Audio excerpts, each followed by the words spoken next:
works. We have so many other programs. I've got to tell you, the police department, the sheriff's department has what they call the crisis intervention teams. Yes. And these teams are highly trained that go out to calls where there's a person with some sort of mental issue that's taken over, and they try to talk him or her down for the crisis that they're in the process of experiencing.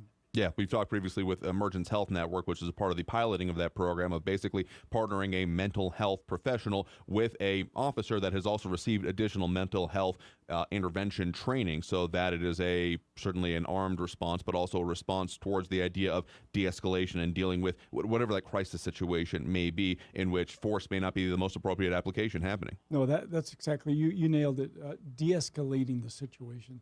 And a lot of times it's just the opposite. Sometimes when they see a uniform, when they see the patrol car drive up, it starts ramping it up. But with these teams, it's been very, very successful. So when it comes to, again, the gun buyback event, this is the first one that is being planned out of this, but there was discussion in the progression, both of the item as it was discussed before County Commissioners Court, again, in those recent months, and the possibility with the amount of funds that have been generated from it, that I guess based on the community response from this first one, there's the possibility to have 2 or maybe even 3 more, or 3 in total. Yes, we're hopeful that, number one, that this is successful. But if it leads us to maybe have another one and maybe a third, we've already identified funding, as you said, from ARPA money that came to our budget. So we're very hopeful that people around El Paso that really, and I want to turn the gun, this is the place to do it, but I've got to say something about those ghost guns. Sure. If there is one at the house and you don't want it in your home, in your car, wherever, bring them in. We'll take them off your hand. You will not be given a gift card for it, but you can turn them in. Okay, so I mean, it is a way for people to turn in, again, any of these items that are unwanted in a manner which they know what will then happen to it, because the purpose here and what will happen is that they will be, I believe, all of them destroyed then, right? Yes, everyone will not be used. Gotcha here. So when it comes to this, then a question then comes to mind, then what would be the metrics of success, saying that if this event ends up being a success, what kind of what does that even look like in your mind there to determine if this is a success or not? You know, it's hard to gauge what you prevent. And I've always said this. When I was with the police department, I could tell you how many assaults, how many burglaries, how many auto thefts we've had. But what I could not tell you is how many we prevented. That's almost impossible. But, my way of thinking, if we can prevent one death, it's well worth it. And who knows who that might be. It might be somebody that's related to you. I know that when I answered some calls, and I thought to myself, maybe it was suicide. If this person had just waited till the sun came up, maybe they would have thought about it twice. If there was no gun in this house, no weapon of this type, this could have not happened. So I'm very hopeful. I know that Houston collected over 4,000 weapons, so I think they were very successful. Of course, they're much bigger than El Paso, but sure. I'm hoping that we'll get well over 100 weapons turned in. Okay. So again, if you're just joining us, guest right now is El Paso County Commissioner Carlos Leon for precinct number 1. Again, all the details. Want to see the flyer on this and find out the details we've been talking about here for, again, the El Paso County gun buyback event happening Saturday, October 28th at Escalante Park, 6900 Delta Drive. That's happening 8 a.m. till noon that morning. Again, all those details, go to epcounty.com/COMM1. They'll have the flyer up there on the main page. So that's El Paso County Commissioner precinct number 1, Carlos Leon. And again, for any questions, they can call his office, 915-546-2014. That's 915-546-2014. And just to allay people's concerns, we will not even have any laptops, any computers, any cameras, nothing to scare off anybody that wants to be anonymous when they turn in a weapon. So again, that was Carlos Leon, Commissioner for Precinct Number 1 with the El Paso County Commissioners Court. We're going to be talking more about that and should have some of the things back up. If you lost us over on the social media, don't worry, we're still over there. Just ended up having to do that digital percussive maintenance. Means you turn it back off and turn it back on again, since you can't hit a program like would have been the great mechanical solution for many years and decades. In any case, going to come back and so this was some of the laying out for this particularly listening on air, laying out the basic information and some of the reasonings behind some of these issues But we got into, well, y'all brought up questions, including about what does effectiveness look like in their mind and, kind of purposes behind this and how parts of some of this work. But we'll get into that after we take this next break here on News Radio 690 KTSM. I am your host, Andrew J. Polk. Probably be getting close to, after this next part of the interview, those phone calls here. So stay tuned. More Talk El Paso after this break here on News Radio 690 KTSM. Stay tuned.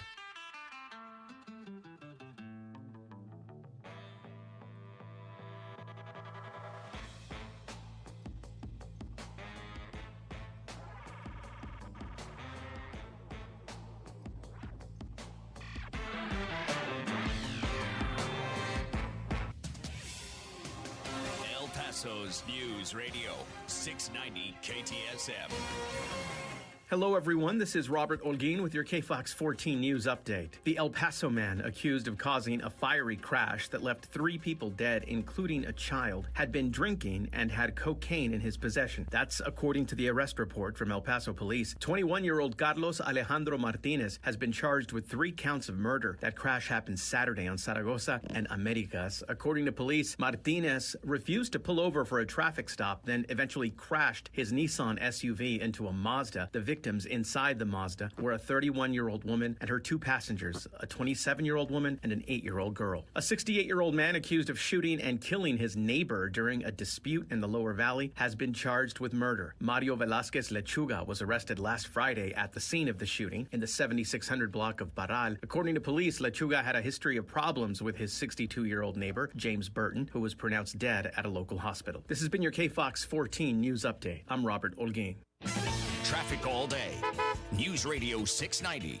Lots of delays in the Upper Valley, still I-10 eastbound. A crash at Trans Mountain earlier off to the right, still causing 40-minute delays back to Vinton. Also, tonight is the 100th edition of the Battle of I-10, UTEP in New Mexico State. That's going to mean heavy traffic on the I-10 in both directions. Northbound Lee Trevino after Vista del Sol, there's an accident slowing traffic. And traffic is back to moving again northbound on the loop at Iron Medics. All lanes are back open. Carrie Edwards, El Paso traffic. From the KFOX 14 Severe Weather Center, this is forecaster Nasai Mancini. Well, folks, actually looking like we are going to see a little bit of a warm-up as we make our way throughout the week. Temperatures are going to be in those low 90s on Friday and Saturday, and even those upper 80s on Sunday. Come next week, though, around Tuesday, we are going to see a little bit of moisture making its way in, giving us some rain chances and some thunderstorm chances on Tuesday of next week. But right now, looking like we're just going to be pretty warm and dry conditions with some light winds. Head on over to KFOXTV.com for the latest forecast. This report is sponsored by Discover. If you like using debit over credit, shouldn't you also get rewarded? Well, now you can with Discover Cashback Debit. It's a checking account that rewards everyone with cash back on everyday purchases with no fees, period. Check out eligibility and terms at discover.com/cashbackdebit. Discover Bank, member FDIC. Hey guys, this is Andrew J. Polk. My not-so-secret way of looking and feeling great is going to Hammer and Nails, El Paso's newest men's grooming destination, with everything about your personal grooming, privacy, and comfort in mind. Ready with your favorite drink at the door? They offer everything from head to toe, hair, beard, mustache, and hand and foot services. You want to find out about their full services and their great memberships. Of course, find them online, hammerandnailsgrooming.com. That's hammer, A-N-D, nailsgrooming.com. And I'll see you there. For the local issues and discussion you won't get anywhere else, turn to Talk El Paso, weekdays at 4 right here on News Radio 690 KTSM. Brought to you in part by the El Paso Community Foundation. Sound off on what matters to you, Monday through Friday, 4 to 6 p.m. And let's talk El Paso. If you like using debit over credit, shouldn't you also get rewarded? Well, now you can with Discover Cashback Debit. It's a checking account that rewards everyone with cash back on everyday purchases with no fees, period. Check out eligibility and terms at discover.com/cashbackdebit. Discover Bank, member FDIC. This report is sponsored by Discover. News Radio 690 KTSM.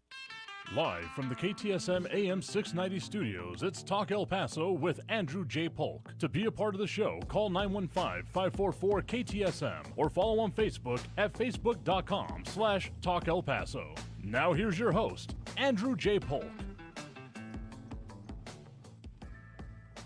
Thank you all so very much for joining us here for Talk El Paso, airing live on News Radio 690 KTSM. I am your host, Andrew J. Polk, back up in all the ways where everything's supposed to be. At the very least, it seems like it on this end. If you got any of the issues, let us know. But all they're on on air, online, live streaming through the free and reliable iHeartRadio app, or joining us over on the various social media pages, Facebook, YouTube, Twitter, and Twitch, either under Talk El Paso and Andrew J. Polk. And getting more of those likes and reactions, including Raquel Abdul and Ida Beza Gardner jumping in over there. So if you were listening with us previously over there and it disappeared on you, had to put up a new one. But in any case, should be up in all the ways that are important. And continuing on, concluding that interview that we did have with, again, Commissioner Carlos Leon for precinct number 2 here in El Paso, talking about more on the, well, not just the how it works, but why go about it this way, and the facets when it comes to youth violence, gun crime, and all those aspects here in the community. So here's the conclusion of that interview. Enjoy.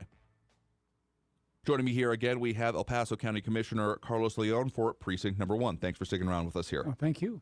Happy to talk to you about this issue because we've had a lot of interest, certainly, in, again, the El Paso County gun buyback event happening Saturday, October 28th at Scarate Park, 6900 Delta from 8 a.m. to noon that morning with the different firearms. Again, the non-functioning firearms, rifles or shotguns, handguns, and assault rifles. There has been a question on that. We talked a little bit before in the first part of this about ghost guns, those definitions, the considerations going into it, but particularly on then the assault rifles. One of the questions that has come up has been about the definition that you all will be using for that. Is there a basically a list or the way that you're all going to be using for that purpose here, particularly when it comes to that compensation level of $200 per one turned in? Yes, you commonly hear the AR-15s.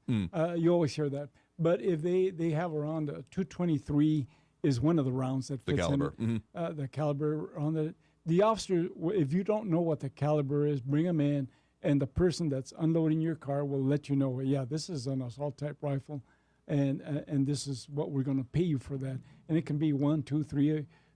Several people have a lot, and I've got to tell you that I remember one call many, many years ago, and it was a young girl that had attempted to take her life. Well, she did take it, but when I got there, she was still alive. She had recently broken up with her boyfriend. Took the gun out of a safe. She found the key, took it out, and basically shot herself and didn't make it in the hospital. And that always has stayed in my mind. Had she just waited some time, and that weapon had not been so easily accessible to her. So on that part of it here, we talked a little bit both during the break and during the first segment of this about suicide and those aspects of this and how that is not very widely reported in this community. I mean, the stats are there, but in terms of like daily reporting, it is something not that is publicized in local news media more or less by policy. For the idea of, at least during my time within that part of local coverage, was not wanting to aggrandize or otherwise glorify the whole process or make anyone think, well, that's how I can get on the news. Essentially that type of thinking. So it certainly does exist. But another part of that, as we were mentioning in the first part, with that CIT, that crisis intervention team, on the mental health support of it and that aspect of it here. Is there any thought or concern from the county on that level of support and dealing with, though it essentially amounts to mental health issues then within the community on that aspect? And there has been dozens and dozens of calls where a CIT, crisis intervention team, has been deployed to a home, to a business, to a location where somebody's suffering from some sort of mental issue. And you'd be surprised how many, 99.9% of those are resolved peacefully. Sure. Which could have gone really bad and maybe even into a tragedy. So this combined with those kind of programs, I think it'll make a difference in our community and keeping it safer, especially for our young people. So when it comes to the purpose behind this here, there has been a few notable incidents that have happened in most recent years, including, I think, one of the ones that comes most to mind and was kind of most discussed, if not directly being alluded to, was the recent incident, particularly when it came to the kind of youth violence focus that was being discussed as County Commissioners Court was voting in and around this event. Was that of the incident that happened over at Cielo Vista Mall recently, where it was that there was the two groups of young people that ended up shooting at each other in the food court area that happened over there, that then generated the large law enforcement response. It happened actually during our program that day, and we were reporting on some of the shutdowns and things that were happening, definitely bringing up a lot of difficult memories for many in the community, including to other recent events, including, the August 3rd shooting. But so when it comes to then that, did that play a role in the consideration of going into this event or other types of similar events going on in the community? Yes, that coupled with many, many more that we've seen an uptick in youth violence over the last 3, 4, 5 years.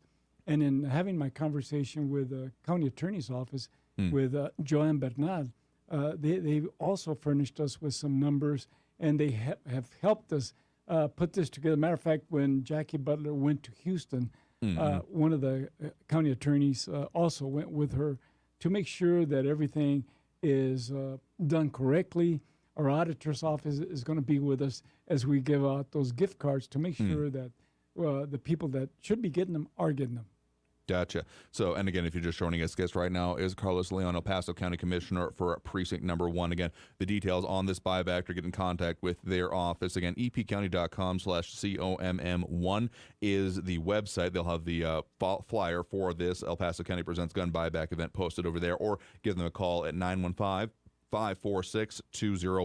That's 915-546-2014 to find out those bits of information. So we talked a little bit earlier about, kind of what the metrics of success will be for this. About, you said, roughly about 100. You'll see how the response ends up being.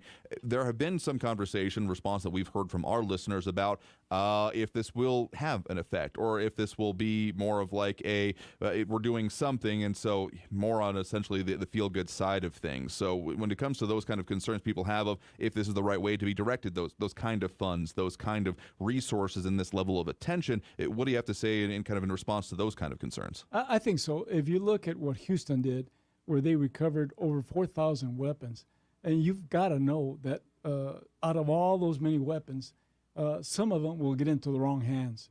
Some of them will be used by somebody in total, in a passionate moment where they're not thinking, and they use it to harm somebody else or themselves. And I think, like I said earlier, that I think we can make a difference in our region by saving one, maybe more lives. And I think it's well worth it.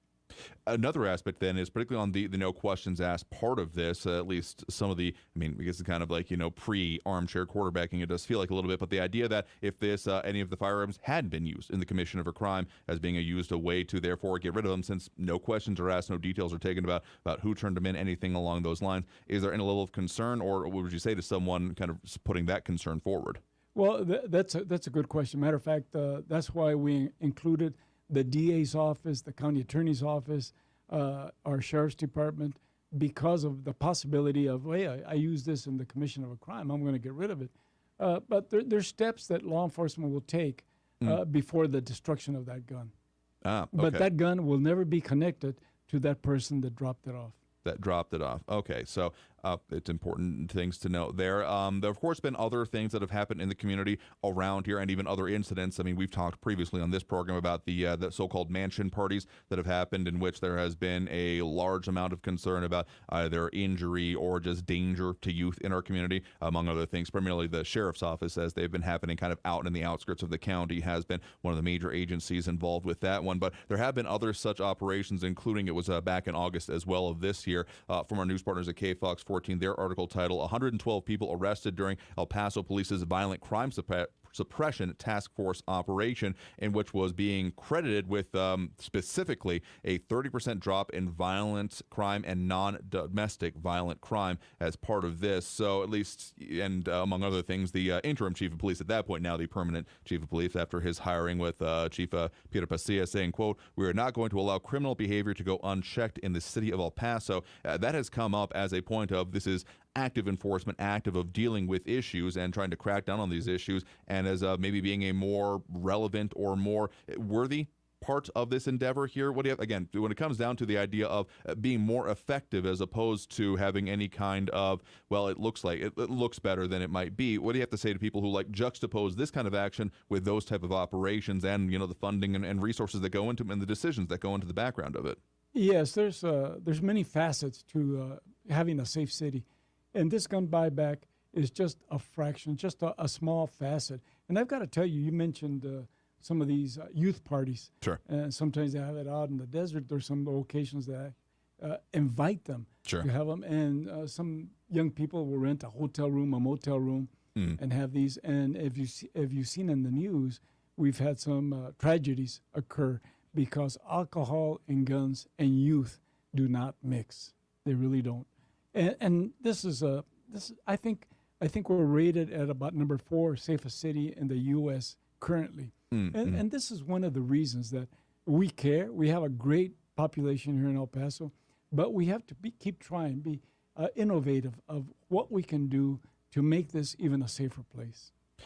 Particularly with the youth focus that has come out through, again, the El Paso County Commissioner's Court decision to end up pursuing this, the gun buyback, and the potential series of them, as you'll see, and with the way the funding ends up working out. When it comes to that youth violence focus, that, what kind of immediate impact or hopeful immediate impact do you think will come from this, or other efforts that you all are considering kind of towards that focus in the long term? I think a lot of young people or people that are listening today will see, well, I'm not going to go to this first one. I'm going to see how this first one worked out, just to make sure, nothing happens. So it must be okay for me to take my gun in. And like I said, we've had a couple of calls into our office. I can't describe them, but they had Sure. Several different concerns. And I think we allayed their worries that this is a safe place to do it.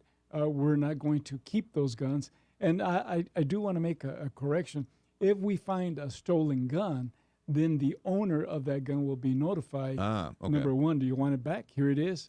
And if you want it back, come and get it, and we'll take care of those weapons the way they should. Okay, gotcha. The important note to add on the back end of it here. So, again, if you've just been joining us, guest right now has been El Paso County Commissioner Carlos Leon for Precinct Number 1, talking about the El Paso County Presents the Gun Buyback event happening Saturday, October 28th at Escalante Park there at 6900 Delta at the County Extension Office there, right there, before you even hit the toll booth as you're going into the park itself there, yes, right? That's actually, it's called Manny Martinez Drive as you come in, and it's the tax office right to your right.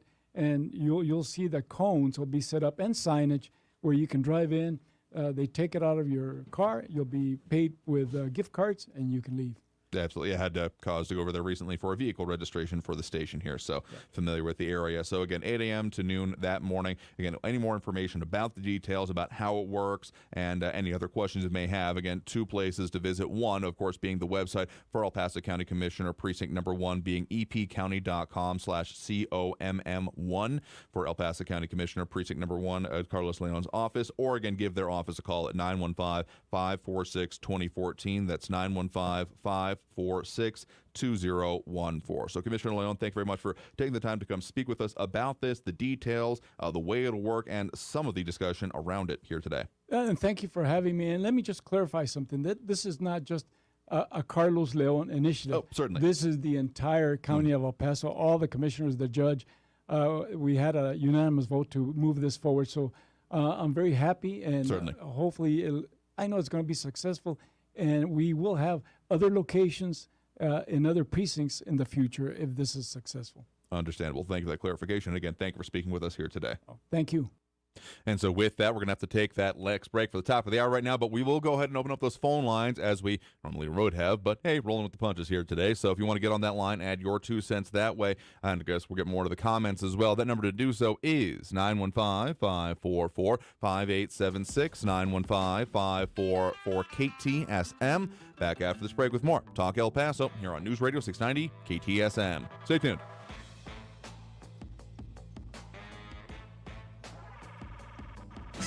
Traffic all day.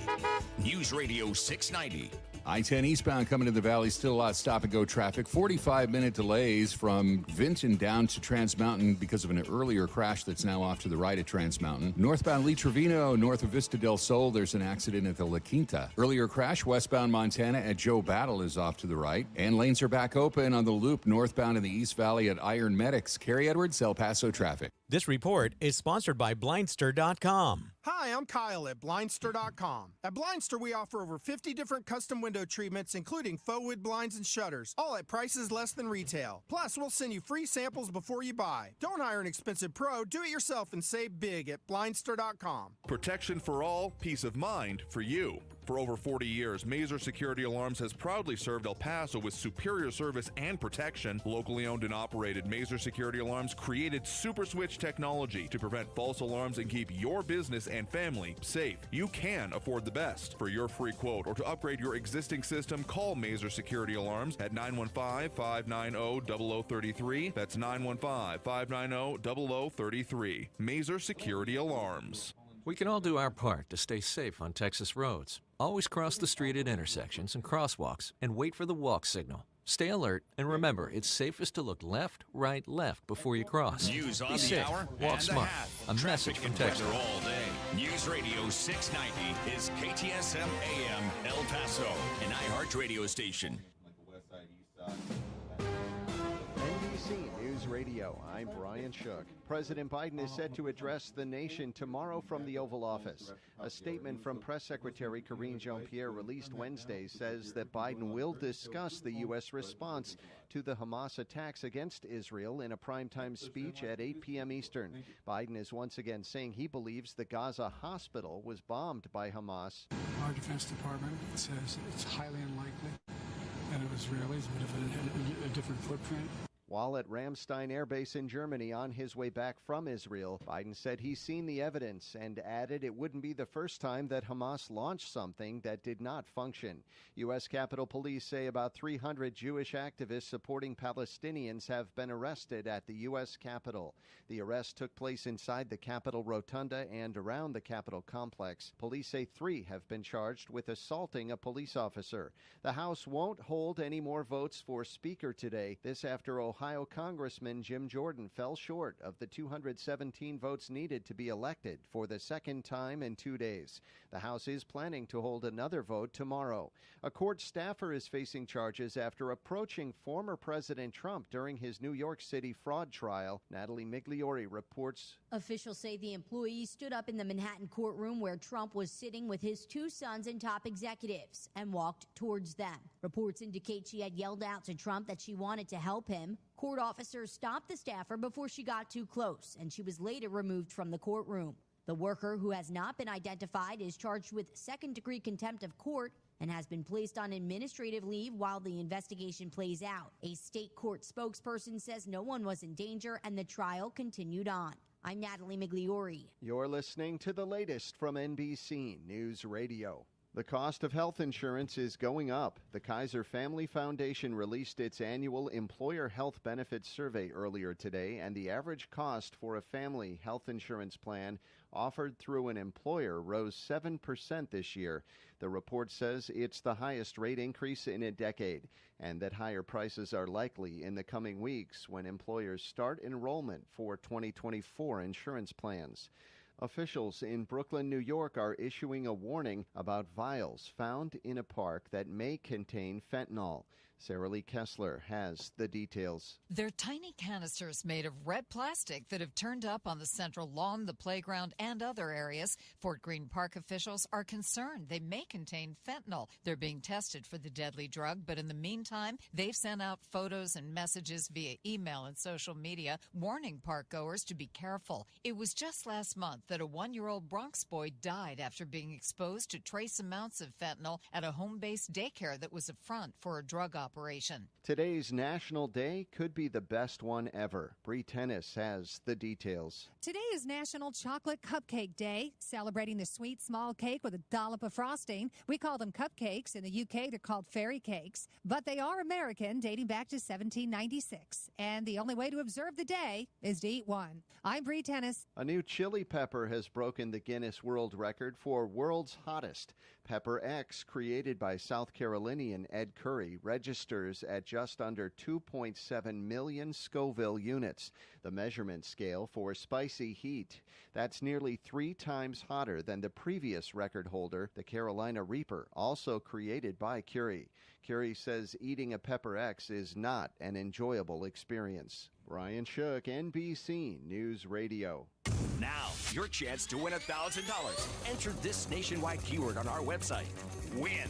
That's win. Enter it now. Now, you can relive the greatest moments from our 2023 iHeartRadio Music Festival. Streaming only on Hulu. Lenny Kravitz kicks things off with his biggest hits. Foo Fighters get the whole crowd singing along. Tim McGraw debuts his new song live. Public Enemy brings the 90s hip-hop energy. Fall Out Boy covers a classic while literally on fire. And so much more. Relive the greatest moments from our iHeartRadio Music Festival. Streaming now only on Hulu for a limited time. This report is sponsored by Blindster.com. Hi, I'm Kyle at Blindster.com. At Blindster, we offer over 50 different custom window treatments, including faux wood blinds and shutters, all at prices less than retail. Plus, we'll send you free samples before you buy. Don't hire an expensive pro. Do it yourself and save big at Blindster.com. Protection for all, peace of mind for you. For over 40 years, Mazer Security Alarms has proudly served El Paso with superior service and protection. Locally owned and operated, Mazer Security Alarms created Super Switch technology to prevent false alarms and keep your business and family safe. You can afford the best. For your free quote or to upgrade your existing system, call Mazer Security Alarms at 915-590-0033. That's 915-590-0033. Mazer Security Alarms.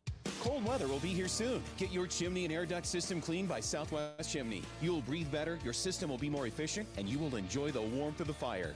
Southwest Chimney sells, installs, and repairs existing fireplaces. They also sell a variety of glass doors, gas logs, and fireplace accessories. For a more efficient dryer, don't forget to have your dryer vent cleaned. Visit them at 1421 North Lee Trevino or southwestchimney.com.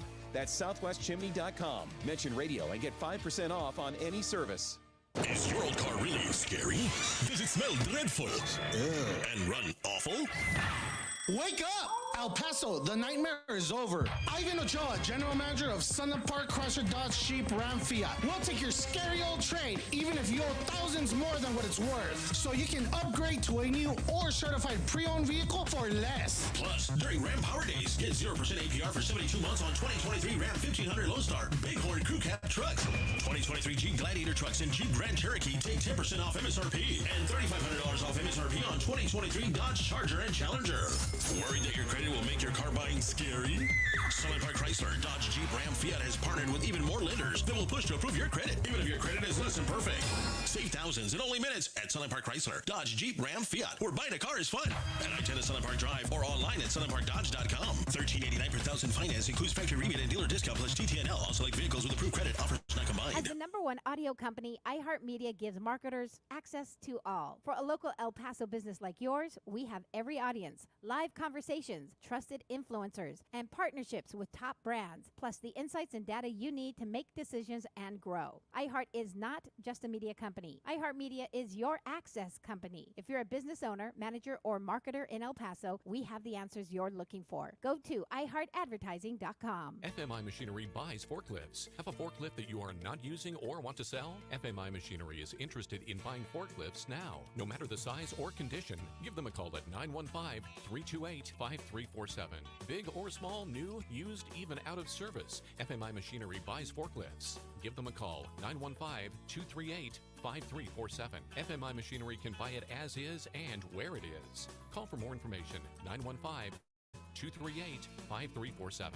iHeart Podcast Update. This week on your free iHeartRadio app. The Ben Ferguson Podcast. Ben Ferguson brings you the commentary on the news that the biased media will not cover. The Tudor Dixon Podcast. Talk to the biggest names in politics and conservative media, and most importantly, we'll get you the truth about the issues that affect you, your family, and our American way of life. The Truth with Lisa Booth. Cut through the noise and get straight to the heart of what actually matters with the political and legislative impact of the hottest issues. Hear these podcasts and more on your free iHeartRadio app or wherever you get your podcasts. El Paso's News Radio 690 KTSM.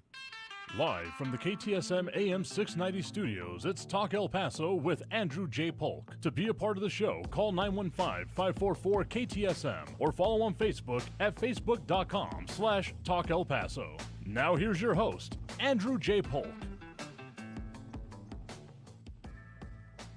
Thank you all so very much for joining us here for Talk El Paso, airing live on News Radio 690 KTSM. I'm your host, Andrew J. Polk. Thank you for tuning in, however you may be doing so, be it on air, online, live streaming through the free and reliable iHeartRadio app, or joining us over on the various social media pages we're up on these days, facebook.com/Talk El Paso, the Talk El Paso channel over on YouTube, Twitter at Talk El Paso, or twitch.tv, Andrew J. Polk. A lot of people tuning in, chiming in, commenting over there, and I know we've had some split videos over there, so if you already dropped those likes and reactions on the previous one, we appreciate it. That one's gone now, as we had to get rid of that one to make the one that's working correctly up over there. So if you want to do that, drop that like, react. We certainly do appreciate it, as Buddy Valles, James Holmes, and Ida Beza Gardner and Raquel Abdul are doing over there. But it doesn't require it. We just take it as a bit of appreciation. Digital tip, if you will, though it doesn't quite work out that way. But in any case, if you appreciate the ability to talk about the things going on affecting us here in the Borderland, that's the way we take it in, or the way we take it to be intended as. And so through those phone lines open as well, though they are full up at the moment. So keep that number handy, 915-544-5876, 915-544-KTSM is the number to call. And we do have on line with us here right now. We do have Hector on the east side with us on line right now. Hector, thanks for joining us. Yeah, good afternoon. I'd like to comment on Mr. Leon's Sure. buyout deal. You know, it's always attacking the guns. Guns is not the issue. The issue is that we lost respect on institutions, on the authority, on the courts, on family, on churches.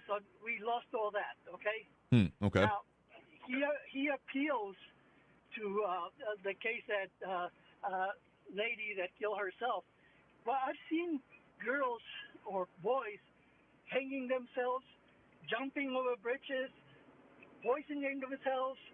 You know, when someone is going to kill themselves, they're going to do it, okay? Now, we need to look at the aspect of mental illness. That's correct. But buying guns is not going to resolve that. Since all we do in schools, you know, there's no respect to anybody. So they feel good about it with the buyout of the guns and, you know, and waste the taxpayers' money. Especially, you know, they can say, you know, I did something to justify the pay raise that I just gave myself. Right. I mean, that's been another circumstance that, of course, gone on with this. I mean, there were many things we could have addressed with Commissioner Leon, but we wanted to make sure we fully address this issue as much as possible. But so I will say this when it comes to suicide in general. I mean, it is, of course, a thing that said that, you know, if someone wants to, they're going to do about it. But those that I've been able to talk within the mental health community, and even those that have been survivors of suicide attempts, specifically, I'm reminded of a story that I've been hearing about for years now about near the Golden Gate Bridge. I mean, obviously a very important infrastructure project, but notably a place where some people have decided to attempt to take their own lives to the point where there are now nets and things like that. And those that even before that point that did attempt at that, they reported that after they began the attempt, jumped over, so to speak, that there was a profound sense of regret and of, oh no, what have I done? So part of the reasoning here, I'm not saying it's a fully justifiable one, but part of the reasoning that goes into the idea of removal, or at the very least within anyone's home, again, responsible gun ownership in my mind absolutely includes safe storage. Because if you're not, if you just got, you know, looking like, you know, someone's, you know, Rambo wet dream in your house there, if that's how you want to live and you're safe with that, I guess, whatever. I'm not trying to tell you how to live your life, but you got anyone around you that is either too young or not able to fully comprehend, deal with, handle those issues, not having safe storage in any kind of way is, well, that's not part of responsible gun ownership. So to say that there is differences in the way things end up happening, because, I mean, sure, there is going to be, it's the people who don't talk about it that end up being the one about that are going to, I mean, this is a whole other subject when it comes to the mental health parts of it, and it ends up being a pretty complicated issue. But the rapidity and the speed and, frankly, the effectiveness at which it can happen, again, that's why safe storage is critical regardless of whatever you may think about guns. I think everyone can pretty well agree that if you're not keeping it safe, you're not meeting that definition of responsible gun owner. And so there is an argument to be made there, even if there is still an overall question when it comes to gun buybacks. Essentially, is it, again, more feel-good or is it more effectiveness? I mean, I guess what Commissioner Leon did say on that point is that it's not going to stop there. They are looking at more community efforts, and this being one facet of it. If this was a one and done, hey, wait, we solved the issue here, guys, then I'd be having more issue with this, but the conversation will certainly continue on. Two issues on that, sir. Sure. First of all, how many guns legally owned are in El Paso? One. Two, usually a Biden gun owner will follow all the regulations, because he follows or she follows the law, okay? It's the guys that don't follow or the girl that don't follow the law that's going to do that. And there's nothing we can do about that, okay? The other thing, you know, we always blame the gun. Well, there's a lot of these people in the United States. Are we going to target the spoons? I mean, a gun is just a tool. That's it. Fair enough here. Well, do appreciate the point in the call. You have a good one there. You too, bye. All right, and I think we got time for at least one more call on the line for this segment. If you're wanting to get on there, again, that number to call, 11 call ends, another becomes available, 915-544-5876-544-KTSM. There is no gun registry that exists in the United States. I mean, sure, the ATF forms do have a current purchase, and like some of those numbers are what you end up hearing about, like, holiday sales data, though. The most recent one I've really been able to find is kind of a per zip code kind of thing, and the Texas Tribune did a review on that back in middle of last year, and that showed that some of the surrounding areas, El Paso did show a higher likelihood of having gun ownership, particularly per 100,000 of population. So there is not going to be any exact amount of like, yes, this is exactly how many guns here, and gets a little bit difficult to see exactly how much there is in El Paso, but it's like the 79912 area code. The list says the number of likely gun owners per 1,000 people as 37.2, with at that point there being just shy of about 80,000 people in that zip code, and the 79924 of it being 39.9 per 1,000 people, 79903 33.6. So there's some numbers that could be crunched there, but yeah, there's not going to be an absolute number of guns present in the El Paso area. I think if that number did exist, people would have more questions about that, I'll be honest with you. But anyways, get at least one more call here. We do have Raul in the Northeast on the line with us here right now. Raul, thanks for joining us.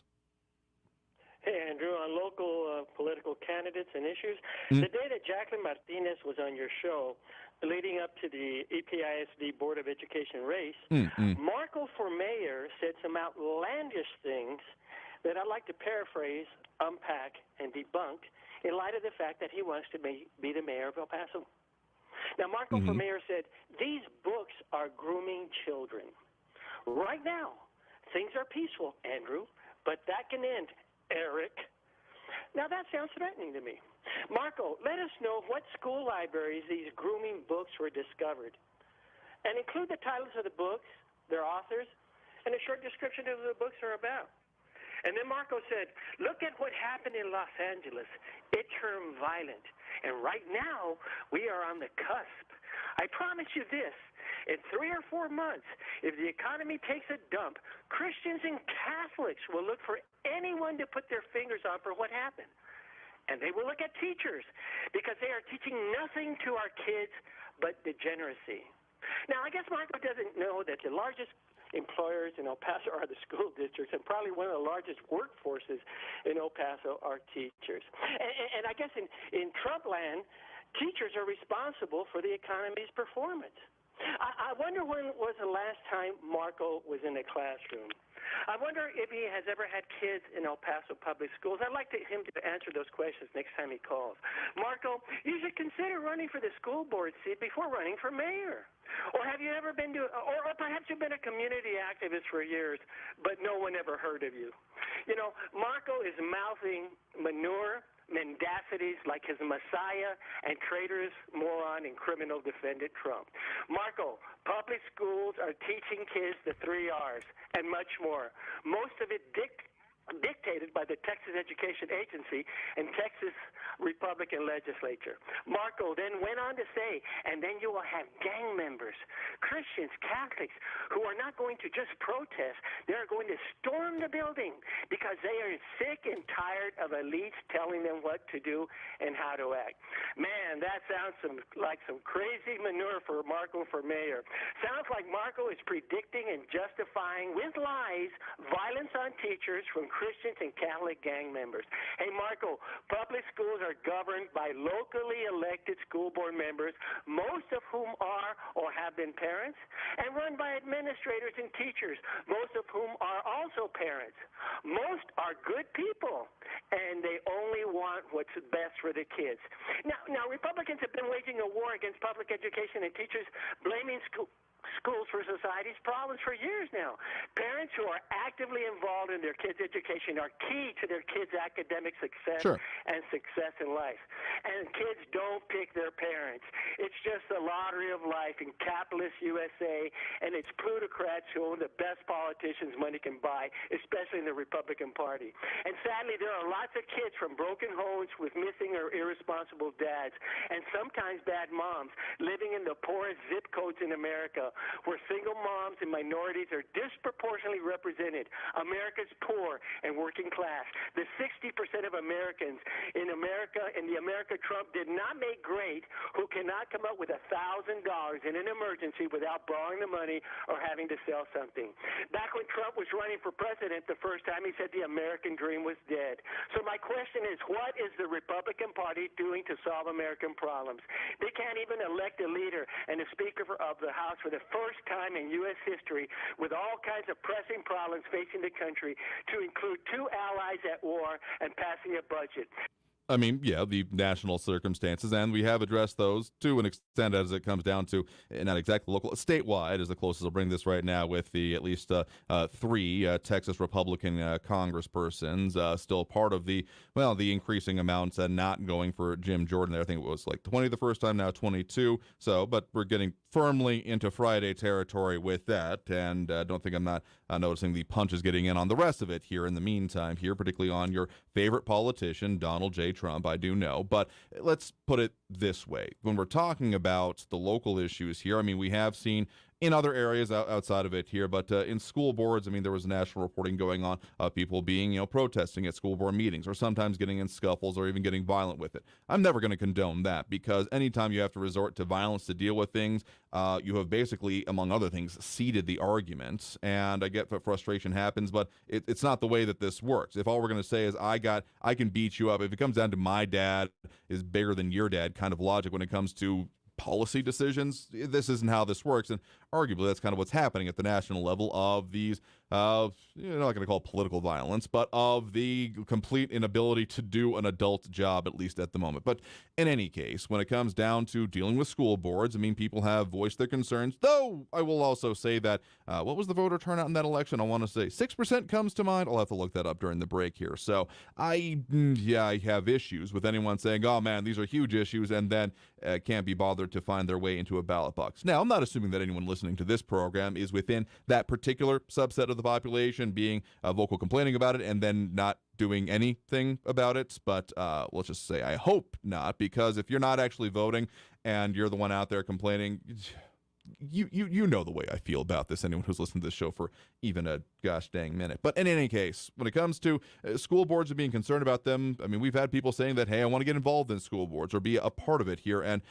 not to give defense where it's not needed. I mean, Marco has said that he has been a precinct chair with the Republican Party here in town previously, so you may not have noticed him previously, and sure, there has been a tendency of candidates here in town to end up being going straight to the top of the ballot. I'm not here to say anyone's making the right or wrong decision, though I will say incremental and true grassroots starts often ends up being, well, not as sexy as it sounds, because it's a hell of a lot of work is the way it ends up coming, and we got a lot of work to do in our region. So appreciate the point in the call and the local aspects of it for as much as possible. But let's go ahead and take that next break right now. Coming, and after this break, we'll get to more calls, more comments, more of the things on the line here. But we'll go ahead and take those in due order. And again, if you want to get on that line, the number to do so is 915-544-5876, 915-544-KTSM. Back after this break with more Talk El Paso here on News Radio 690 KTSM.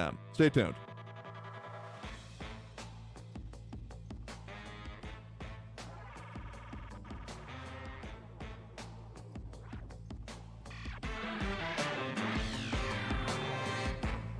News Radio 690. Traffic all day. An earlier wreck, I-10 eastbound at Trans Mountain, still causing 45-minute delays in the Upper Valley. I-10 eastbound from Vinton down to Trans Mountain. And we're about an hour away from the Battle of I-10 kickoff between UTEP and New Mexico State. That's going to increase traffic on the I-10. Expect delays. That earlier crash westbound Montana at Joe Battle has cleared. All lanes are back open there. Carrie Edwards, El Paso traffic. These days, high prices are forcing Americans to make hard decisions. Do I buy the toothpaste or the toilet paper? We have a better way. Inflation compensation. $1,000 price bustin' prize. Be listening for your shot to win a grand. Inflation compensation on News Radio 690 AM is brought to you by Mazer Security Systems, providing El Pasoans state-of-the-art protection and peace of mind for more than 30 years. This report is sponsored by blindster.com. Hi, I'm Kyle at blindster.com. At Blindster, we offer over 50 different custom window treatments, including faux wood blinds and shutters, all at prices less than retail. Plus, we'll send you free samples before you buy. Don't hire an expensive pro. Do it yourself and save big at blindster.com. At SimpliSafe, our award-winning home security has advanced sensors, HD cameras, and now this 24/7 LiveGuard protection, only from SimpliSafe. Monitoring agents can see and speak to intruders through our indoor camera to help stop crime in real time and for fast police response. Now get 45% off any new system with Fast Protect monitoring at simplisafe.com/radio. Advanced home security, 24/7 professional monitoring for less than $1 a day. There's no safe like SimpliSafe. Jesse Kelly here. Do you feel protected? My personal protection plan is owning gold. The Oxford Gold Group helps you buy gold to have on hand or convert it into your 401k. If things get weird, I have gold on hand. I like that. You can buy coins or convert part of your 401k with the Oxford Gold Group. It's easy and safe. 833-995-GOLD. That's 833-995-GOLD. 833-995-GOLD. Jim Gaffigan here with some more Straight Talk. Now you can get a Walmart Plus membership, plus not pay for it, because it's included with Straight Talk wireless plans. You get free delivery with Walmart Plus, plus a Paramount Plus subscription included. Plus, you pay less for gas. That's a lot of pluses. Only Straight Talk gives you unlimited 5G data and Walmart Plus included on select plans for free. Straight Talk wireless, available at Walmart. Requires service on Gold or Platinum Unlimited. One offer per eligible account. Paramount Plus Essential Plan only. Separate registration required. Additional terms apply. Your small business is always top of mind. Well, top of your mind. To get it to the top of other people's minds, you need to get your name out front, which is where Staples Print and Marketing Services can put it. A yard sign over there, brochures right here, a banner up there. In fact, your business's message could appear anywhere. And right now at Staples, get $100 off your print purchase of $250 or more. Make a splash with your small business print and marketing materials at Staples. Ends 11/4. Visit staples.com/print for details. News Radio 690 KTSM. Live from the KTSM AM 690 studios, it's Talk El Paso with Andrew J. Polk. To be a part of the show, call 915-544-KTSM or follow on Facebook at facebook.com/Talk El Paso. Now here's your host, Andrew J. Polk. Thank you all so very much for joining us here for Talk El Paso, airing live on News Radio 690 KTSM. I am your host, Andrew J. Polk. Thank you for tuning in, however you may be doing so, be it on air, online, live, streaming through the free and reliable iHeartRadio app, or joining us over on the various social media pages we're up on these days, facebook.com/Talk El Paso, the Talk El Paso channel over on YouTube, Twitter at Talk El Paso, or twitch.tv, Andrew J. Polk. Yeah, a lot of conversation, other things coming on over there. Appreciate the people sticking around with us as we were having those brief technical difficulties, restarted the stream, and all those kind of fun things. But in any case, we're up in all the ways that we intend to be. I think we are. And if you want to get at us here again, phone lines, okay, full up at the moment, but keep those numbers handy. 915-544-5876, 544-KTSM is the number to use.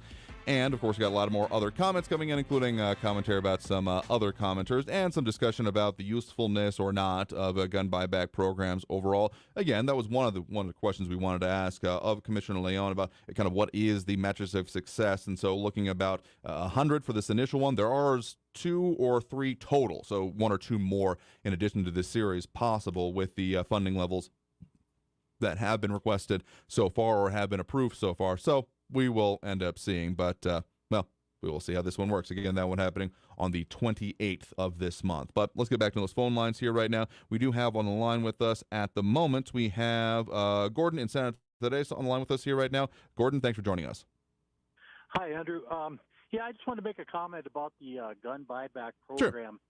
First of all, I'd like to say I'm not a big fan of these. I think they're more of a, like you said before, a feel-good program, political ploy. But the biggest question that I've had for a long time about this is, what do they do if they get rare collectible firearms turned in? situations where maybe somebody has a collection of firearms from some, grandfather, great-grandfather. Some of them could be quite valuable that they don't know what they have. Some old, say, war souvenirs or something like that could be worth in the thousands of dollars. Yeah, absolutely. I just wonder, do they screen for that kind of stuff? Or I'd hate to see stuff like that get destroyed. Yes. Go ahead. My comment would be that for people that have stuff potentially like that, they should get someone to look at what they have before they turn them in.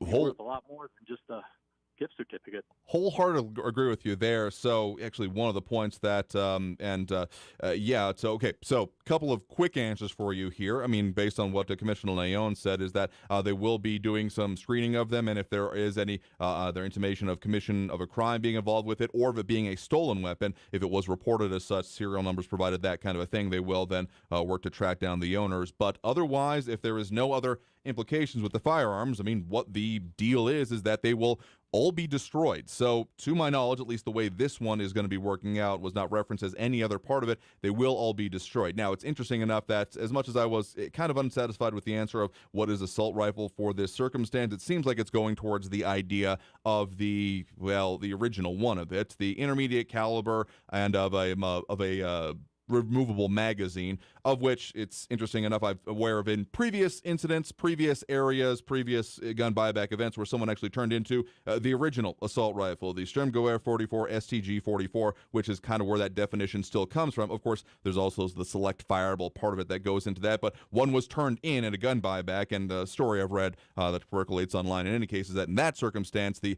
person that was receiving it happened to know about that was with the officials in this case, and said to the person, hey, sure, we will absolutely take this firearm and destroy it for you, but you should probably know this about it, because it was basically that circumstance where it was something that I think Grandpa had come back with and said basically, and had never really told the kids about the importance of it, the significance, or the fact that it was, that kind of thing. So, unfortunately, from my kind of historical aspect of this here, it would, if it's turned in and none of those other kind of mitigating factors of commission of crime, stolen firearm, etc., it will then end up going to be destroyed.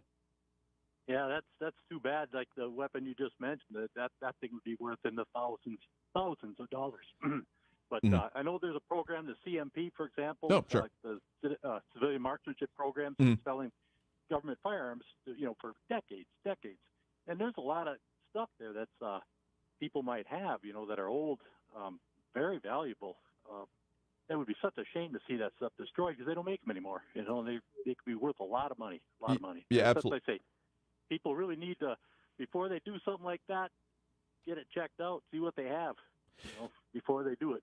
I'll absolutely agree with you. I mean, so there's kind of a rule when it comes to antiques these days that particularly for like, in the boomer generation, it has been said, if you played with it as a kid and you still happen to have it around, don't just junk it because it might be worth something in terms of, just general material. And certainly when it comes to firearms, if like it has been around longer than you have, you should probably at least do a little bit of research on it, because I mean, sure, there are people out there that are, through, deaths in a family, estates coming up, those kind of things may end up with a number of firearms that they just have no idea, no competency with, and just want to say, like, I just don't even want to deal with this. That has certainly happened. But as with anything in life, just saying, I just want to get rid of it and not deal with it can be to your detriment, and particularly in this kind of, particularly if it's something like, oh yeah, Grandpa brought that, or great-grandpa brought that back from the war, and we just haven't touched it, so let's just get rid of it now. I mean, it kind of hurts my heart to think of it that way, but it does happen. Yeah, that's unfortunate. And those kind of firearms are highly unlikely to be found in crime scenes to begin with. But very valuable, should be in collectors, collections or museums or whatever. But that's a shame. Anyway, that's all I have. Yeah, no sure thing. Well, thank you for the point in the call. Do appreciate it. Thank you. Bye.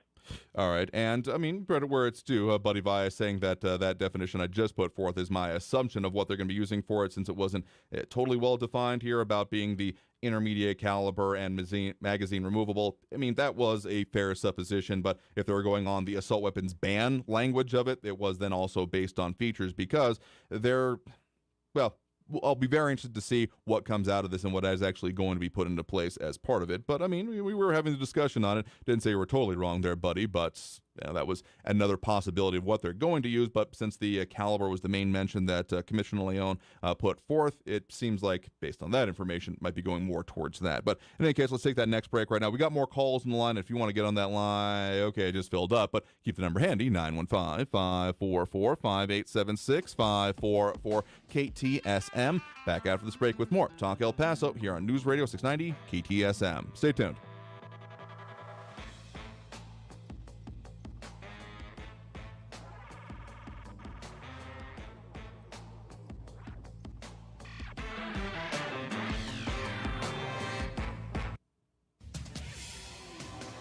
El Paso's News Radio 690 KTSM.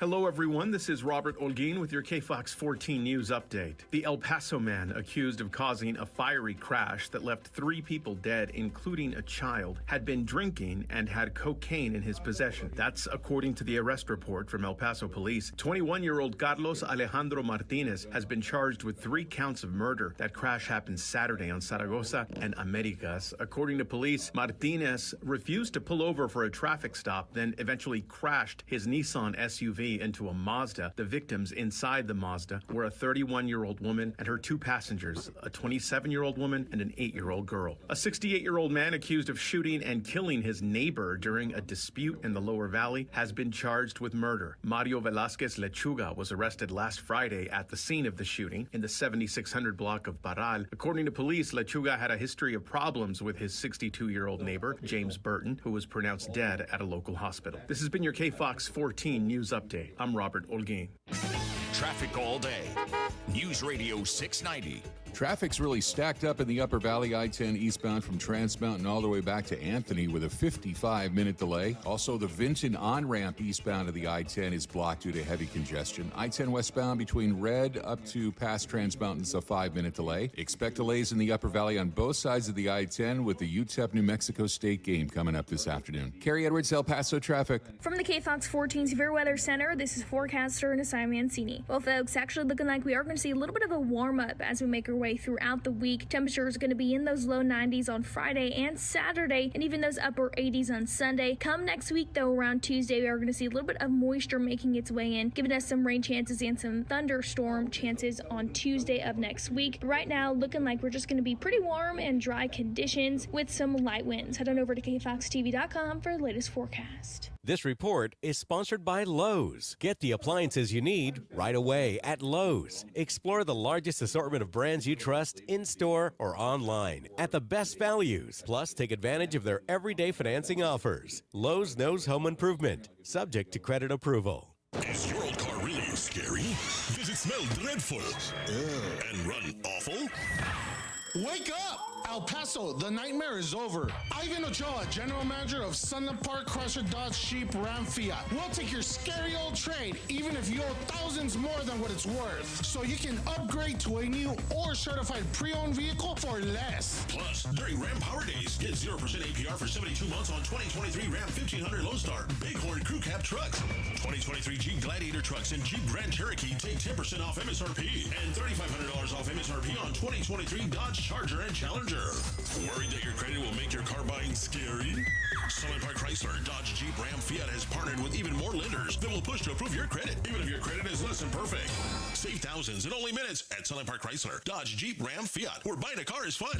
At I-10 at Sunland Park Drive or online at sunlandparkdodge.com. $1,389 per thousand finance includes factory rebate and dealer discount plus TTNL on select vehicles with approved credit. Offers not combined. Keep your family and livelihood safe with Mazer Security Alarms. Systems start at under $35 per month. No job is too small or too large. For your free quote or to upgrade your existing system, call Mazer Security Alarms at 915-590-0033. Hi, I'm Kyle at Blindster.com. If you're like many people, you may think custom blinds is a job for expensive professionals. Well, at Blindster, if you have a tape measure and a screwdriver, you can install our custom blinds and save big. Plus, we guarantee they'll fit. Blindster.com. This report is sponsored by Blindster.com. News Radio 690 KTSM El Paso. Live from the KTSM AM 690 studios, it's Talk El Paso with Andrew J. Polk. To be a part of the show, call 915-544-KTSM or follow on Facebook at facebook.com/Talk El Paso. Now here's your host, Andrew J. Polk. Thank you all so very much for joining us here for Talk El Paso, airing live on News Radio 690 KTSM. I'm your host, Andrew J. Polk. Thank you for tuning in, however you may be doing so, be it on air, online, live streaming through the free and reliable iHeartRadio app, or joining us over on the various social media pages. And particular thanks to anyone sticking around or refinding us over there these days, because the way it's worked out there with Ian Graham, Louis Pinato, James Holmes, Buddy Vias, Ida Beza Gardner, and Raquel Abdul over there with us. Not to say exclusion of anyone else, but it's been a day. I just got to put it that way. But in any case, we're out there taking those comments, including one specific question, Patriot Chick over on the YouTube asking, honestly, how many guns do you think will be turned in? Question directed at me. To be honest with you, I have no idea. I usually end up going based on like previous such incidents, previous anything similar to it. Now the numbers being talked about in Houston was about 4,000 turned in. Now Houston is sizably larger than El Paso, even if it's way more spread out than El Paso is. I mean, they've got like several beltways and tollways going around there at this point. That's just how freaking big it is trying to drive. I thought it was going to be a quick drive around Houston last time I was down there, and then it was like a day later. Anyway, I don't really have a good kind of basis outside of that to guesstimate on for this one, because someone, correct me if I'm wrong, there hasn't been a sizable kind of thing like this happening in our community. I mean, sure, people have always been able to technically go and turn in firearms to police or law enforcement in our area if they don't want it or want it to be done with, but I don't have a good guesstimate. I can really feel confident in giving. Again, the commissioner's estimate, or at least aspiration, being about 100. Given it's the first one, I would tend towards thinking being towards the low end, but even what the low end counts as in this time frame, I'm not really sure about. So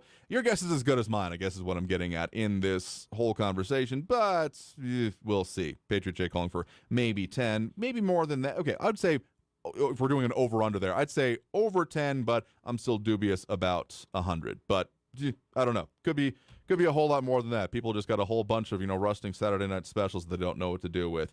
And to all the questions that were coming in about BB guns, no, those are not going to count as functioning or non-functioning firearms, but anything, they will dispose of stuff for you if you really want that, but don't expect to go and load up on your air rifles or what have you, or your daisies, and, just don't shoot your eye out, kid. Anyway, let's go back to those phone lines here right now. We do have Andrew on the west side here with us right now. Andrew, thanks for joining us. Yes, thank you, Andrew. Reference to your prior caller, I would definitely, if you have Grandpa's gun that was handed down to you, at least get it checked out. Oh, yeah. I mean, okay. Having known people in like the gunsmithing business about seeing stuff that comes in like, hey, I found this in the house. What's going on with it? There can be some pretty rough circumstances, but there can also be ones where, hey, it was kept in some place that wasn't actively rusting it constantly. And we've got a drier climate out here than usual anyway. So it's possible that something could be in decent condition, even if it's been neglected, stored in the rafters, what have you, for decades. But so yeah, due diligence is almost always a good idea, because you could end up accidentally throwing away. I mean, how many stories are there out there about something being like, oh, I had no idea. Any casual glance at Antiques Roadshow, which I haven't done in a while, but still comes to mind of, oh man, I had no idea this random knickknack that we had in our house was technically from the Romanov dynasty and is worth millions of dollars. Okay, that's an extreme example and didn't actually happen, but still, that's the kind of thing that if you don't know, you don't know.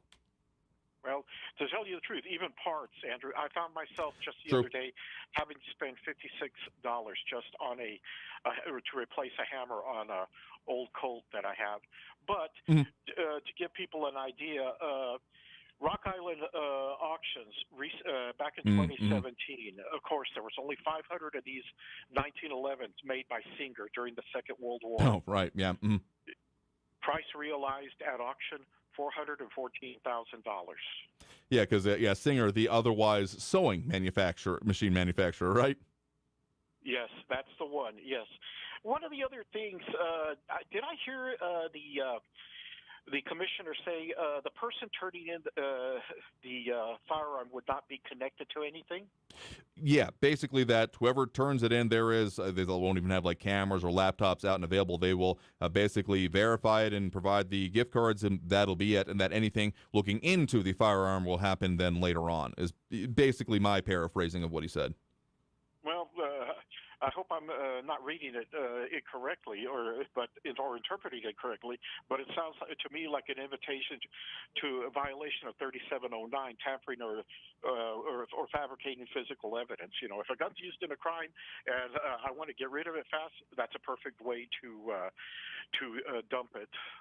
I mean, okay, I understand your concern about it there, and that is one of the questions we did ask him about. Okay, what about the idea of this being a way to, you know, get rid of something that was otherwise used in a crime? And so what he did say about that part is that there would be further investigation into it to make sure that, you know, the gun isn't stolen, that it wasn't used in commission or connected possibly to a crime here, saying that would then therefore happen basically after the turn-in.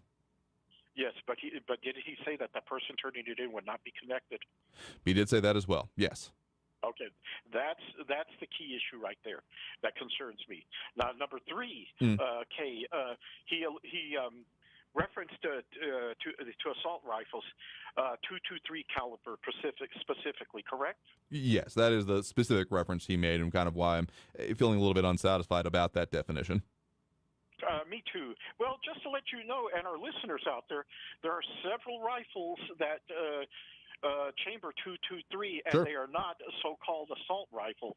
Okay, one of them is a Savage XP, another one is a Howa Pro, and another one is the Browning BLR 31, which is a really nice lever-action rifle. Those are sporting arms, and they do chamber .223. I mean, yeah, I'm aware of, like, you know, bolt-action rifles that do this, break action, drillings, and other things like that. So, yeah, caliber alone would not seem to be a sufficient definition for me, but we'll have to see how the event actually susses out then, I suppose. Well, to me, his explanation of assault rifle totally fell flat on its face. Yeah, fair enough. Yes. Also, one last thing, like your previous one of your previous callers said, and I'll reiterate it. Hey, before you turn in your gun, make sure it's not a Holland and Holland that you're going to regret that you could have made some money off of. Yeah, I mean, okay, we were talking about primarily historic firearms in a lot of ways, but there are some real high-end but kind of innocuous-looking, like over-under shotguns. Those can end up being super expensive. So, again, due diligence is always a good thing before making any definitive action, regardless of what area of life we're talking about. True. Well, Holland and Holland will probably cost you more than what you paid for your brand-new Ford pickup truck. It definitely can. And again, it's once you start getting some of those high-end brands, bespoke construction, all those kind of things, it may baffle the person who has not had a chance to. I was once holding one. I don't think it was a Holland and Holland, but high-end Benelli, I think it was, and I was told the price of it, and I put it down very carefully after that. Yeah, well, I've held some of those. But anyway, Andrew, thank you for taking my call, and have a good evening. Yeah, sure thing. Thanks for the point in the call. You have a good one there. Likewise. All right, and we got time for at least a couple more calls in the line here. We do have Frankie and Messia on the line with us here right now. Frankie, thanks for joining us. Absolutely insane. This is so stupid. What is the purpose of this gun buyback? I mean, it's so dumb. The whole concept of it is so stupid. Nobody in their right mind is going to turn in a valuable weapon for the stupidest reasons. I mean, you just spent $900 for some kind of S&W or something, or $1,000 for an AR or something, and give it up for pennies on the dollar. What is I don't get the whole concept of this gun buyback. It does zero. And there's my opening comment. And, I mean, for anyone looking to try and take, economic advantage of it, there have been those that have either just Saturday Night Special category in general, whether it be the advent of 3D printing or of certain pipe constructions that exist here. Those would fall, into my understanding, and I think pretty fair to say, under the what the county is going to consider for this part, the ghost gun category, because I'm aware of people in other localities across the country that have ended up trying to make a profit off of it. And so them eliminating that facet of this here, it doesn't seem that it's going to be reasonable for anyone that is thinking, oh, you know what, I'm going to make a pretty penny off of this, because it doesn't end up working that way. Again, towards the idea of not wanting to have it, not sure what to do with it, or just completely uninformed on it, that being, I guess, kind of the focus of who is expected or being encouraged to participate. It kind of more sounds like, I would say. Well, I'm just saying that the whole concept, the whole purpose of it is so stupid, it's useless.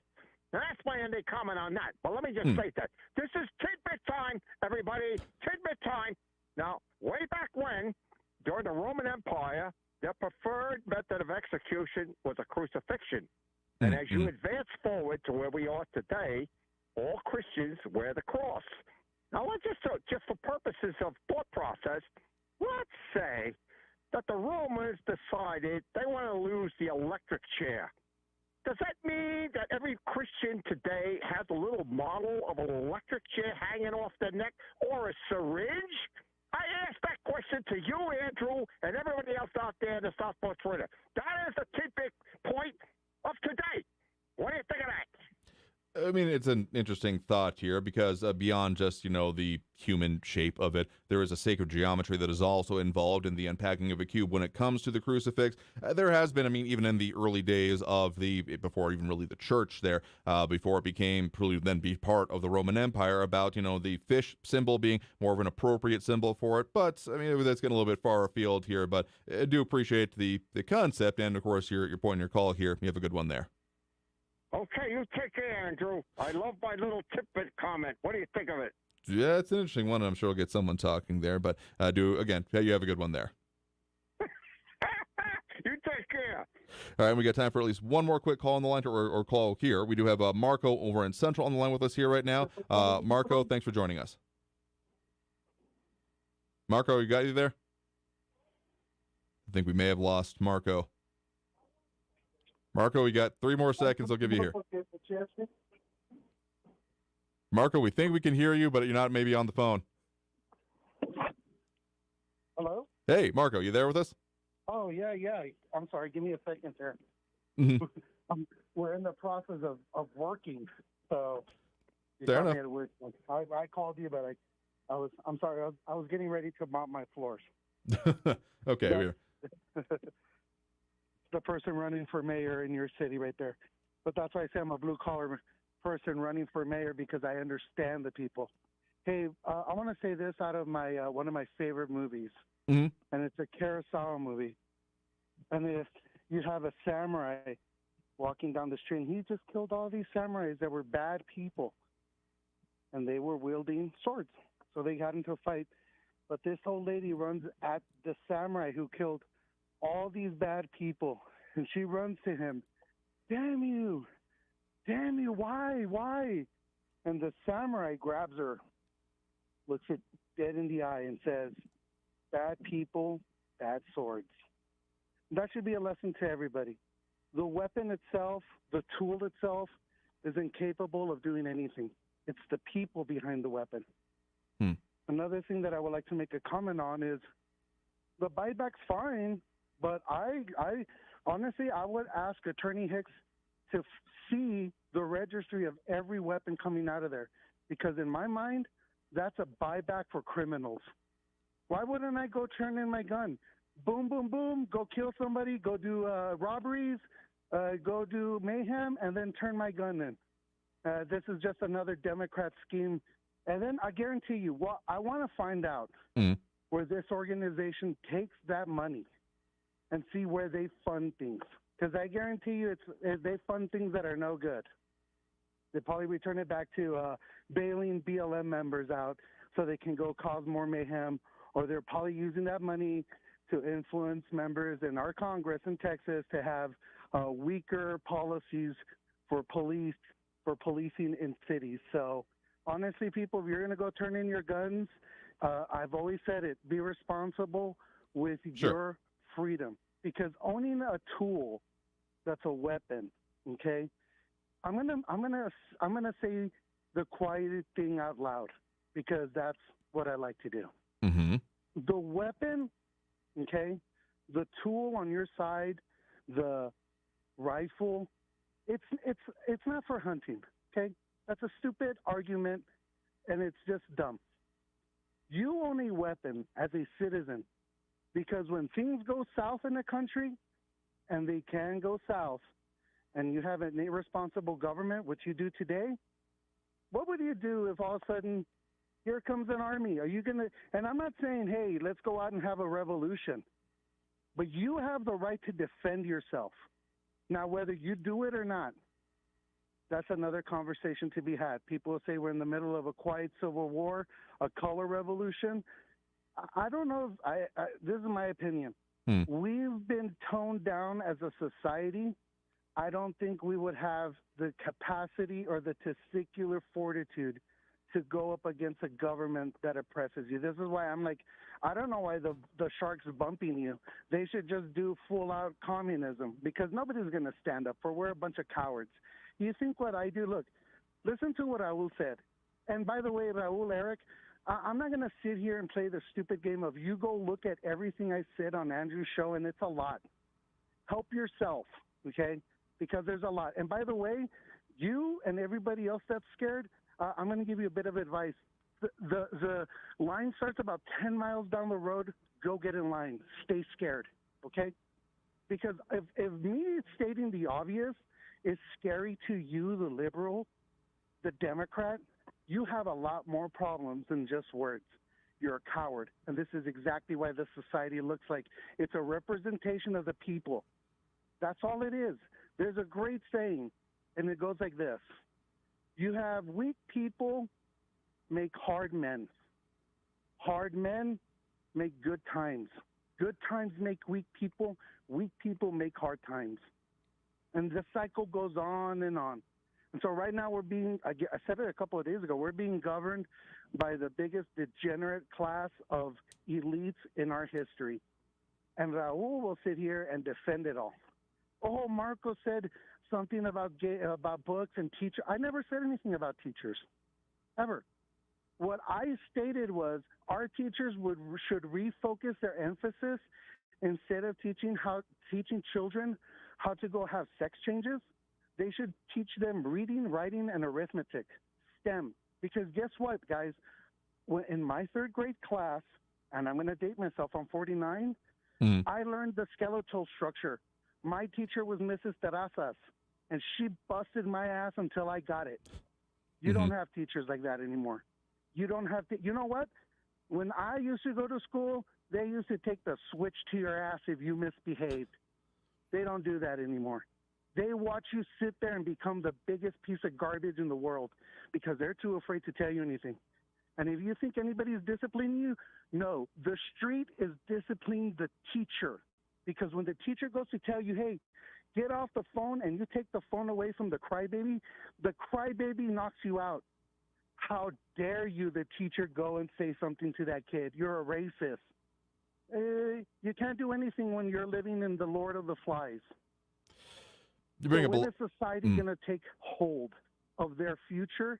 And, hey, guys, real quick, not to cut you off, Andrew, I'm going to state this like this. If me being hard, honest, I just got on the line. I told you I'm mopping my floors as a blue-collar worker who busts his ass every day, comes to work as much as he can, helps people in his community, and there was going to be a little crybaby over, oh, my God, Marco said this. Go to hell, Raul. Go to hell. You don't do anything for the discussion of advancing the society, but looking for things that people say or saying things that just invoke hatred, and I'm not going to be a part of that. Well, I do appreciate the point in the call, but we got to end it there for today because we're actually out of time here for this program. So, that again, appreciate it, Marco, but we got to end it there for today because we are, right at the end of the show here. So, I want to thank everyone that did it. Tune in, call in, comment, participate in the show. We'll do it again tomorrow, as we do every Monday through Friday, 4 to 6 p.m. right here on News Radio 690 KTSM. But until then, until next time, I want you all to stay safe out there, look twice for motorcycles when out on the road, and have a great evening, y'all. Should be back with everything tomorrow here on News Radio 690 KTSM. Have a great one, y'all.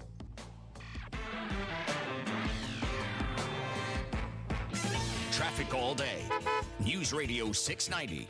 I-10 eastbound traffic in the Upper Valley improving a little bit before game time. It's down to a 35-minute delay from Anthony down to Trans Mountain. The eastbound Vinton on-ramp to the I-10 is partially blocked due to an 18-wheeler that stalled out. And police and medical are responding to an injury accident eastbound Montwood outside the loop at Tim Foster. Kerry Edwards, El Paso traffic. This report is sponsored by Blindster.com. Hi, I'm Kyle at Blindster.com. At Blindster, we offer over 50 different custom window treatments, including faux wood blinds and shutters, all at prices less than retail. Plus, we'll send you free samples before you buy. Don't hire an expensive pro. Do it yourself and save big at Blindster.com. Hey guys, this is Andrew J. Polk. My not-so-secret way of looking and feeling great is going to Hammer and Nails, El Paso's newest men's grooming destination, with everything about your personal grooming, privacy, and comfort in mind. Ready with your favorite drink at the door? They offer everything from head to toe So hair, beard, mustache, and hand and foot services. You want to find out about their full services and their great memberships. Of course, find them online, hammerandnailsgrooming.com. That's hammerandnailsgrooming.com. And I'll see you there. The El Paso Community Foundation supports the causes you feel passionate about here in the Borderland, whether it's education, social services, arts and culture, the environment,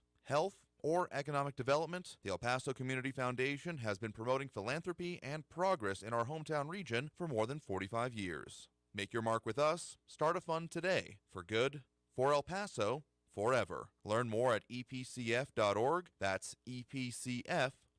Did you know that only 2 in 10 El Paso County students graduate with a bachelor's degree? By supporting Border Youth Athletic Association's mission of educational attainment, you will create a long-lasting impact in our students' lives. Your monthly donation enables 4th through 12th grade students access to after-school programs, providing a safe and healthy environment. BYAA engages and empowers El Paso's future through mentorship and leadership development. We believe every player who gets an education wins. Do you? Go to borderyouth.org and show your support for our youth today. Portions of the following program were pre-recorded. The most current and comprehensive. Just minutes away at the top and bottom of the hour. And always online. News on the hour and a half. Traffic and weather all day. News Radio 690 is KTSM AM El Paso, an iHeart radio station. NBC News Radio. I'm Brian Shook. President Biden once again says Israel is not to blame for a rocket attack on a Gaza hospital that killed hundreds. It's not the first time Hamas has launched something that didn't function. While on his way back from Israel, Biden said he's seen the evidence. The president is set to address the nation tomorrow to discuss the U.S. response to the Hamas attack against Israel in a primetime speech at 8 p.m. Eastern. Meantime, former President Trump is criticizing the U.S. for providing $100 million in aid to Gaza. Lisa Taylor has more. While leaving a New York courtroom for a civil fraud trial on Wednesday, Trump said it was very inappropriate for President Biden to be giving